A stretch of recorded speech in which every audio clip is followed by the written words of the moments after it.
Paper leak का मुद्दा खूब गरमा रहा है। विपक्ष के हाथों ऐसा लगता है कि ये एक जैकपॉट लग गया है जिसको लेकर वो सरकार को बैकफुट पर धकेल सकती है। जिस तरह से प्रदर्शन हुआ छात्रों का, उसके बाद सरकार को दबाव में आके इस्तीफा लेना पड़ा, तो विपक्ष इस मुद्दे को छोड़ने के मूड में नहीं है। लेकिन आज सवाल ये उठ रहा है कि क्या पेपर लीक का मुद्दा राज्य सरकार और मुख्यमंत्री देखकर उठाया जाएगा।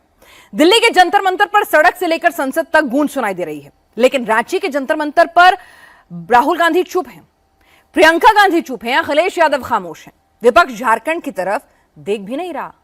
25 जुलाई से छात्र रांची में धरने पर बैठे हैं। इस धरने पर न गाली दी गई है, न पत्थर चले हैं। पेपर लीक के खिलाफ आर पार की लड़ाई यहां भी शुरू हो चुकी है। छात्र जेपीएससी परीक्षा को रद्द करके पेपर लीक की सीबीआई से जांच कराने की मांग कर रहे हैं। लेकिन झारखंड के जेनजी को पॉलिटिकल और सामाजिक सपोर्ट क्यों नहीं मिल रहा। जंतर मंतर ने नेतागण भी रांची अब तक नहीं पहुंचे हैं। रांची के जंतर मंतर से अब तक छूमंतर सब के सब क्यों हैं। क्या जेनजी से प्यार मोहब्बत, जेनजी के हक की लड़ाई और एजुकेशन सिस्टम की जो बड़ी बड़ी बातें की जा रही हैं, जिनको लेकर आप तमाम कंसर्न दिखा रहे हैं, दरअसल वो कंसर्न नहीं है। जो आपके पॉलिटिकल इक्वेशन को सूट करता है, आप उसी के हिसाब से रिएक्ट करते हैं। और सवाल ये, क्या देश की जेनजी समझेगी नहीं ये सब, कि आपकी मंशा क्या है, आपकी नीयत क्या है, और आप किस तरह से उनके पूरे मूवमेंट को एक कंधे के तौर पर इस्तेमाल कर रहे हैं, जबकि आपका निशाना एजुकेशन सिस्टम नहीं है, बल्कि सिर्फ सत्ता की कुर्सी हथियाना है।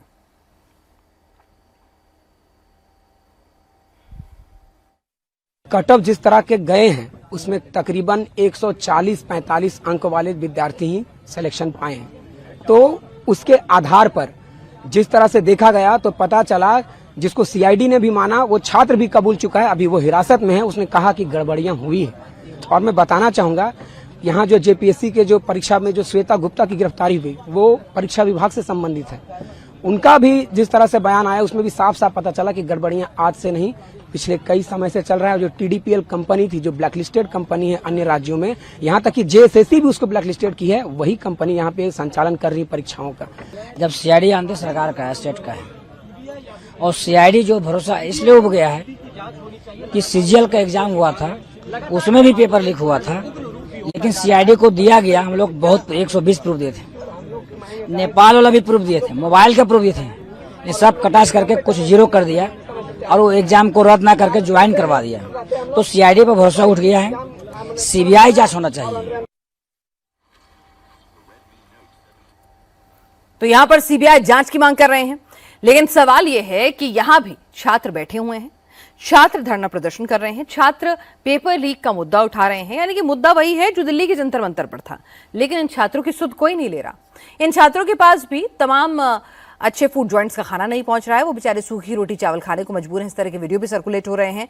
लेकिन जंतर मंतर पर जब इस तरह की खबरें आई थी कि स्विगी जोमैटो की डिलीवरीज बंद कर दी हैं और वहां पर बाहर से लोग खाना भेज रहे थे, ऐसा सिंपैथाइजर इन छात्रों को नहीं मिल रहा है। अब सवाल ये कि क्या ये बच्चे देश का भविष्य नहीं है, क्या ये देश की जेनजी नहीं है, और इतना सिलेक्टिव विपक्ष क्यों है।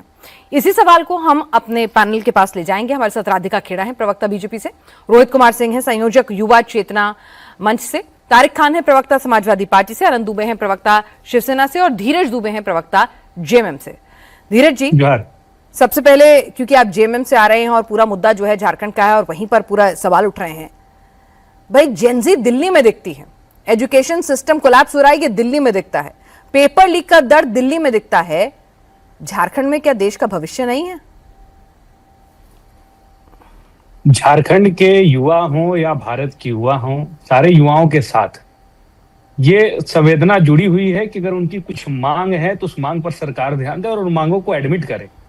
झारखंड में ये तो देखने को मिला कि जैसे ही युवाओं ने इस विषय को उठाया, माननीय मुख्यमंत्री ने अंदरूनी जांच की। अंदरूनी जांच में जब उनको शंका हुआ तो सीआईडी वहां छापेमारी की। सीआईडी के छापेमारी के तुरंत बाद जेपीएससी के अध्यक्ष इस्तीफा देते हैं, परीक्षा नियंत्रक सहित 7 लोगों की गिरफ्तारी होती है। उसके बाद टीडीपीएल जो वहां कंपनी है जो परीक्षा को आयोजित करती है, उसके निदेशक को गिरफ्तार किया जाता है। ये सब तो सुनिए ना, ये सब तो नीट के पेपर लीक में भी हुआ था ना। तब सब लोग कह रहे थे इस्तीफे से कम कुछ भी मंजूर नहीं है। भाई जांच की बात, सस्पेंशन, गिरफ्तारी, ये सब तो नीट के मुद्दे पर भी हुआ था, लेकिन तब तो सबने कहा इस्तीफे से कम कुछ भी मंजूर नहीं है। और अब जब बात आ रही है छात्रों की, तो अब आप कह रहे हैं कि इतने में संतुष्ट हो जाइए, काफी हो गया, पीठ थपथपा लीजिए। नहीं, झारखंड की युवाओं के साथ तो ये भी प्रश्न है ना कि जब यहाँ पे भारतीय जनता पार्टी की बाबूलाल मरांडी जी प्रथम मुख्यमंत्री थे, उस समय जेपीएससी 1 और 2 का घोटाला हुआ था। उस घोटाला की जांच सीबीआई को ही सौंपी गई थी। सीबीआई की सौंपी गई जांच में अभी तक कुछ भी निष्कर्ष नहीं निकला है। उसमें जो तो आप लोगों को सीबीआई से डर लगता है क्या साहब? आप लोग को क्या दिक्कत? हमें किसी से डर, हमें अगर डर रहता, हमें राजनीतिक लाभ और नुकसान का भय होता है, तो जब तक बच्चे वहां बैठे नहीं होते उससे पहले ही बच्चों के पास खाने पीने की भी दिक्कत आ रही है, वहां पर उन तक डिलीवरी नहीं हो रही है खाने की, ऐसा कहा जा रहा है। तस्वीरें आ रही है, बच्चे लगातार वीडियोस बना के पोस्ट कर रहे हैं। देखिए, बच्चे अपना आंदोलन, युवा अपने आंदोलन की ओर हैं, लेकिन जब यहाँ जांच शुरू भी नहीं हुआ, जब यहाँ पे आंदोलन शुरू नहीं हुआ था, तभी से सरकार एक्टिव है। ऐसा नहीं कि आज आंदोलन देखकर या जंतर मंतर को देखकर झारखंड की युवा। अरे धीरज जी, मैं वही तो कह रही हूँ भाई, सरकार तो यहाँ भी एक्टिव थी ना। जिस तरह से पानी पी कर सरकार को कोसा जा रहा था, सरकार तो यहाँ भी एक्टिव थी। गिरफ्तारियां भी हो रही थी, जांच भी हो रही थी, तबादले भी हो रहे थे, सस्पेंशन भी हो रहा था, तो तमाम कार्रवाई तो यहाँ भी हो रही थी। बात है कि छात्र किससे संतुष्ट होते हैं? सुनिए ना, छात्र किससे संतुष्ट होते हैं? जी, ये कोई कंपैरिजन नहीं है त्यागी जी कि पंजाब में पेपर लीक हुआ, यूपी में हुआ, मध्य प्रदेश में हुआ, झारखंड में हुआ, तो हम सरकारों पर आरोप प्रत्यारोप करेंगे। हमारा मकसद ये है कि अगर झारखंड में इस तरह की गड़बड़ियां हुई हैं, अगर कोई ऐसा धीरज जी, मैं बिल्कुल आपसे ये नहीं कह रही हूं, बैठकर मैं, आप फिर से गलत समझ गए। फिर से सुनिए धीरज जी, फिर से सुनिए सवाल। मैंने सिंपल सा आपसे सवाल ही रखा है कि भाई छात्रों की कार्रवाई, किससे छात्र संतुष्ट होते हैं, किस पर उनको भरोसा? बात तो सीधा ये है ना कि जेनजी का भरोसा कायम रहे। भाई ऐसे तो है नहीं कि एक इस्तीफे से पूरा एजुकेशन सिस्टम बदल जाता है। धर्मेंद्र प्रधान जी का इस्तीफा हुआ, एक सिंबॉलिक था, छात्रों की मांग थी। सुनिए ना, छात्रों की मांग थी, है ना, पूरा विपक्ष खड़ा हुआ था उस मुद्दे को लेकर। जब यही बात झारखंड पहुंचती है तो ना तो राहुल गांधी आते हैं धरना देने, छात्रों का हक की आवाज उठाने, ना अखिलेश यादव पहुंचते हैं, ना कोई इस्तीफा होता है, ना छात्रों की मांगे पूरी होती हैं, ना उनको खाना मिलने का दर्द जो है वो साझा किया जाता है। तो ये डबल स्टैंडर्ड नहीं है तो और क्या है? अच्छी बात है कि ये चिंता, जो जंतर मंतर की चिंता थी, उसको आप यहाँ भी जाहिर कर रही हैं कि जंतर मंतर पर जो सहयोग दिया गया वही सहयोग झारखंड में दिया जाए। मैं आग्रह करूंगा इंडिया टीवी को कि सभी जो भी नेता थे अलग अलग पार्टियों को, उनको न्योता भेजा जाए और उनसे पूछा जाए कि आप क्यों नहीं आ रहे हैं। ठीक है, तारिक साहब तो यही है, मैं न्योता भेजने की जरूरत नहीं है। देखिए, ये तो विपक्ष के डबल, हम तो हमारा काम है सवाल उठाना। तारिक खान साहब, अगर इसकी चिंता, सर इंडिया टीवी को जिस चीज की चिंता है उसने सवाल उठा दिया, और हमारी चिंता ये है कि दर्शकों को हर पहलू सिक्के का नजर आए। ठीक है, हर पहलू सिक्के का नजर आए। अगर सिलेक्टिव अप्रोच अपनाई जा रही है तो वो भी नजर आए, और जहां जो गलती है वो सामने रखी जाए। तो ठीक है ना, यहां पर हमारे साथ तारिक खान साहब हैं। तारिक खान साहब ये कह रहे हैं कि भाई आप लोगों को खुद संज्ञान लीजिए, देखिए अगर आपको चिंता है छात्रों की, आ जाइए, वो तो वेलकम कर रहे हैं झारखंड में। जाए अखिलेश जी, जाए राहुल गांधी जी, सिलेक्टिव अप्रोच ना रखें ना, आपको तो एजुकेशन सिस्टम बदलना है। आपकी नीयत बहुत पाक साफ है। बीजेपी जाए ना, विपक्ष में है, बीजेपी नहीं जाएगी क्या? या छुट्टी मनाने से फुर्सत नहीं है, या इंस्टाग्राम पे रील बनाने से फुर्सत नहीं है?